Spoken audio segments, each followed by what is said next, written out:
all over. It won't.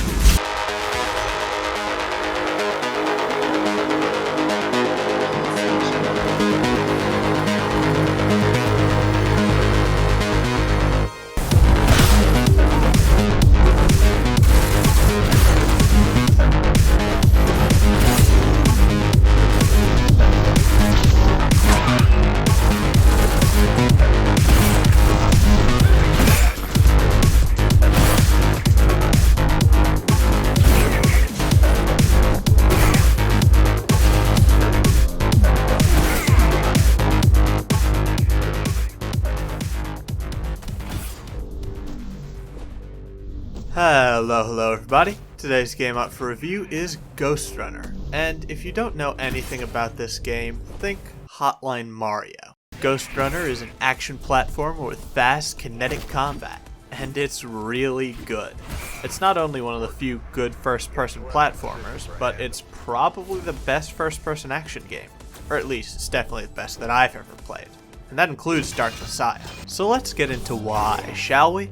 With the gameplay, which is the main focus of Ghostrunner. I honestly can't do it justice. If you've any interest at all in action games or fun, you owe it to yourself to experience the magnificence of Ghostrunner's combat. And it's not just the combat that's great. The rest of the core gameplay loop is just as good. The platforming is flowing, fast-paced, and it's pretty shockingly smooth once you get good at it. Yeah, there are some issues, some jank, some things that even I didn't like, but they weren't deal-breaking. For me. But they might be for you. So let's go over these blemishes on Ghostrunner's gameplay, shall we? There are 4 of them. 4 filthy blemishes. Alright, first off, there's a game of cracked out Tetris in Ghostrunner. Each block is an upgrade, and the more blocks you fit in, the more upgrades you have. And at the beginning of the game, it's so god dang restrictive and boring compared to the rest of Ghostrunner. And the worst part is, the stuff you get by optimally playing crackhead Tetris is so cool that I can't even ignore it.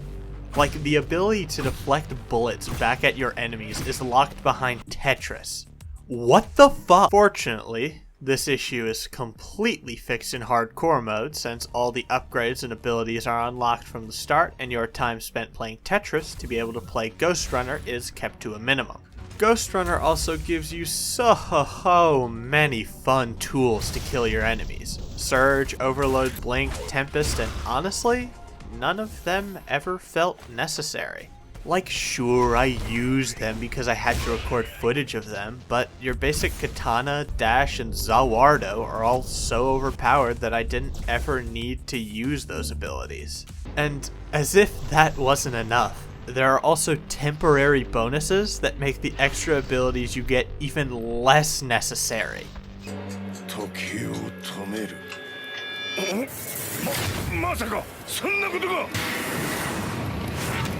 リオのザ・ワールドの正体というのは時を止める能力だったのか。食らえてよ、半径20メートルエメラルドスプラッシュはザ・ワールド。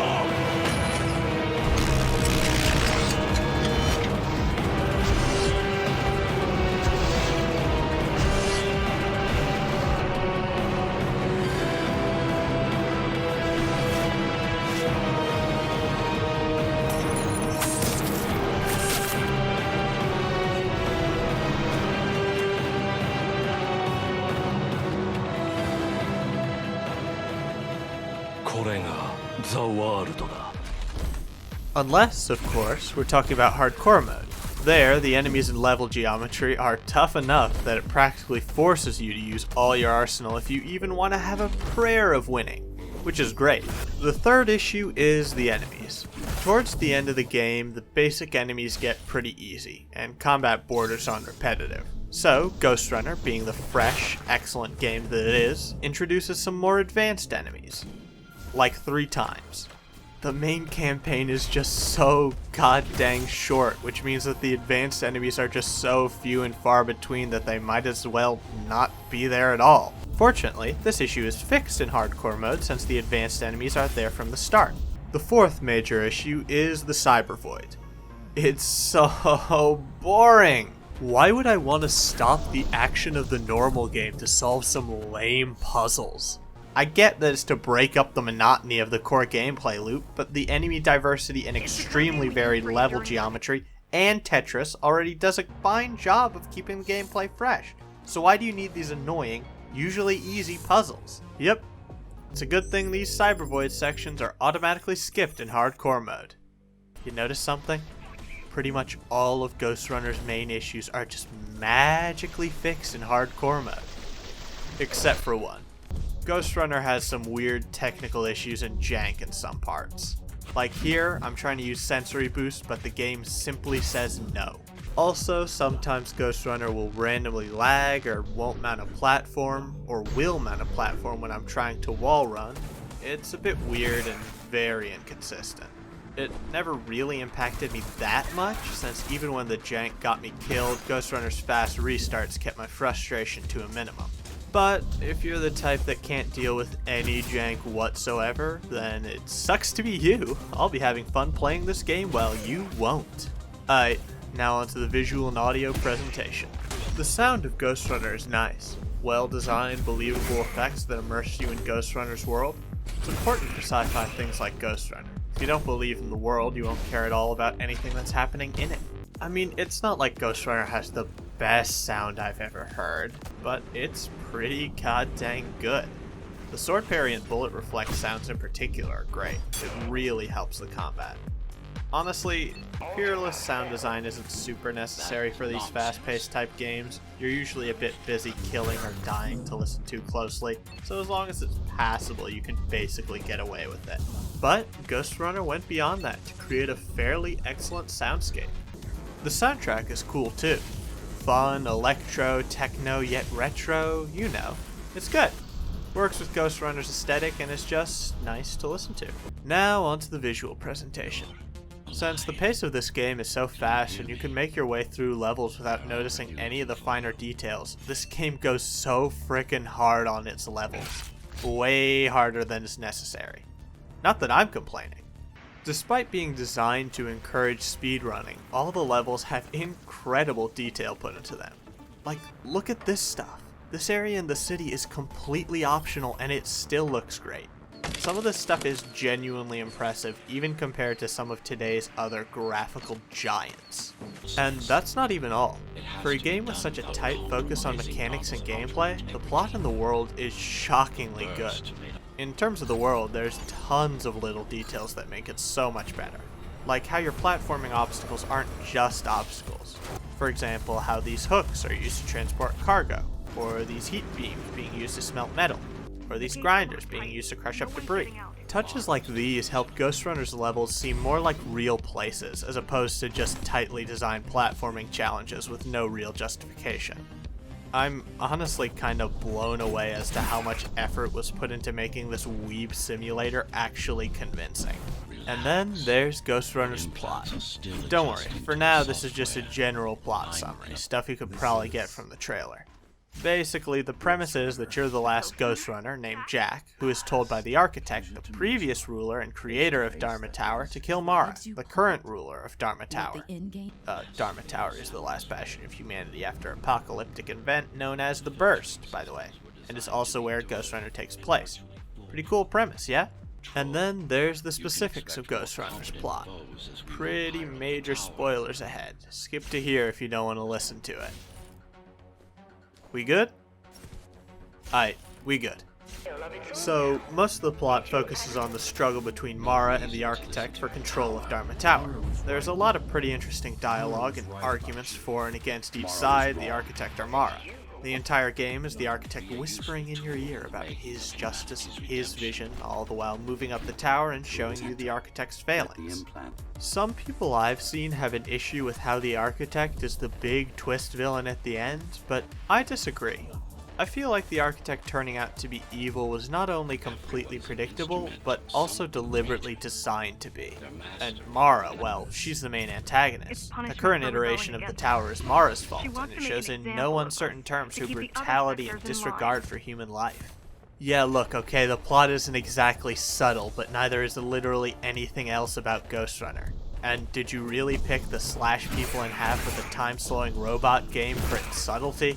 Yet, despite the lack of subtlety, Ghostrunner also takes care to make sure that both of its villains seem three-dimensional as opposed to two-dimensional caricatures of Bond villains or whatever. Like, both the Architect's and Mara's motivations are relatable, even if their actions aren't. Throughout Ghostrunner, in addition to the conflict between Mara and the Architect, you're also shown how terrible the situation inside and outside of Dharma Tower is. The burst rendered the outside uninhabitable, and Dharma Tower doesn't have enough resources to sustain its growing population.